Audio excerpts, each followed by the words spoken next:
We got to start with the game. Ohio State, 20.5-point favorite against Michigan in this game. Over-under of 43.5.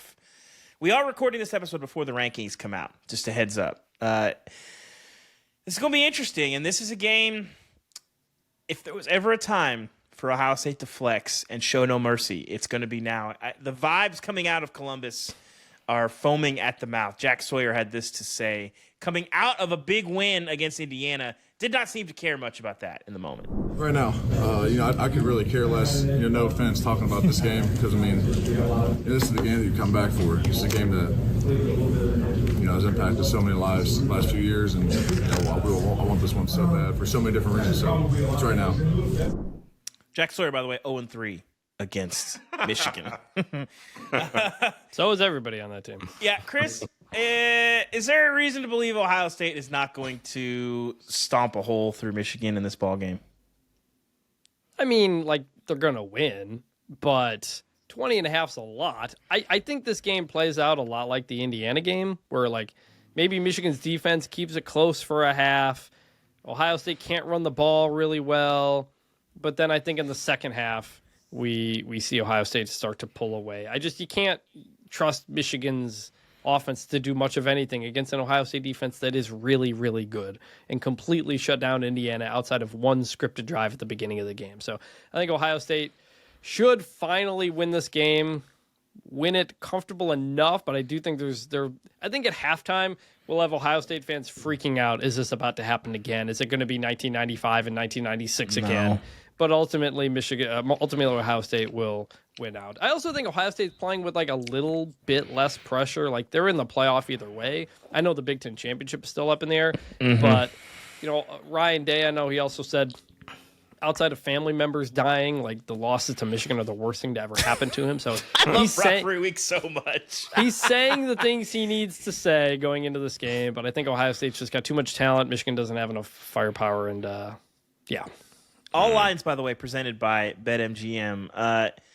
Dame, when it comes to Rivalry Week, do you see prep change, and do you feel like that's good or bad? If you I think a lot of schools do this. Dion talks about it publicly. Not a lot of coaches do. You can track how much time players are spending watching film in the iPad. They have a leaderboard. I don't think they had a lot of that stuff when you were around. Maybe Bama did. They've always been kind of on the cutting edge. But did you see prep change during big weeks? Not necessarily from a fundamental standpoint or a scheme standpoint. Yeah. But I'll be honest. Coaches start to act a little bit different when these rivalry games come around. From the first meeting on the first day of Rivalry Week, coaches, their intensity level is at it's like they found a new level of rejuvenation or something. They are through the roof day one. And guys are looking at each other oh shit, here they go.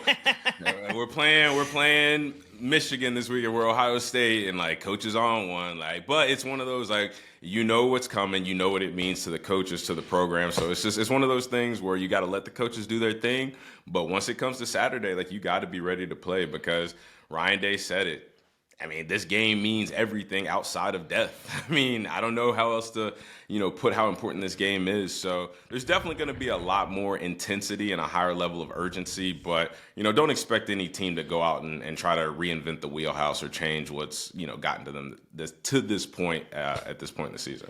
It's going to be an interesting matchup. I don't think either of these teams are going to be able to run the ball, but I think obviously when you look at Ohio State and that receiving core, I think they're going to stretch the field. It might be a game where you see Will Howard put up a bunch of yards. I don't think that there's a lot of point in trying to run the ball against this Michigan front.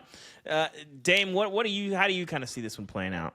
Well, yeah, no, I wanted to piggyback off that because I don't think Ohio State is going to be able to run the ball against Michigan. I think the run game has surprisingly been the weakness of this offense. Outside of the injuries at the offensive line position, but I'm kind of sold on Quinshawn and Travion as being one of the best duos in college football, just because they haven't done anything spectacular. And when I see spectacular backs, I want to see them make big plays, make big yardage, do things whenever things aren't so clear up front, and they haven't been able to do that.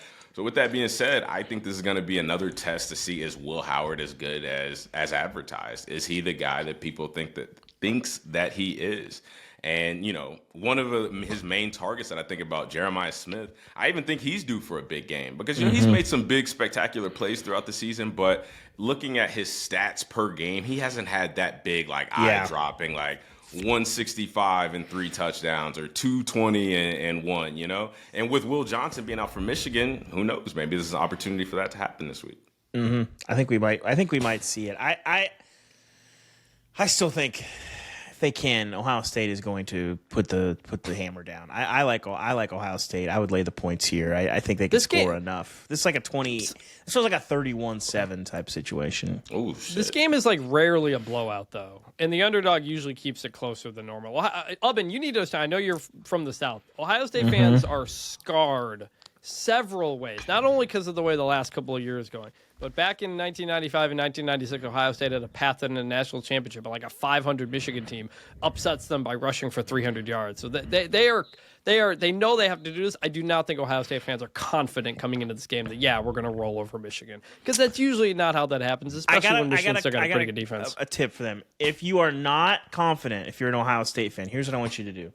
I want you to go to YouTube and I want you to search Michigan football offense highlights 2023 or 2024, and you watch it and you'll feel great after that. The lead highlight is an 8-yard run from Donovan Edwards. But you know how scared Ohio State fans are of Donovan Edwards, though. They should. That's fair. They should be. And another thing Ohio State fans should be worried about is when you look at some of the games outside of a Purdue, you look at Penn State, you look at even Indiana, because I talked about those the botch snap to the punter and the punt return for a touchdown. You take away those 2 plays, and I go to Penn State, you take away a couple red zone turnovers. You're in those games and you can win those games. And what has been the biggest problem for Michigan all year long is their quarterbacks turning the ball over.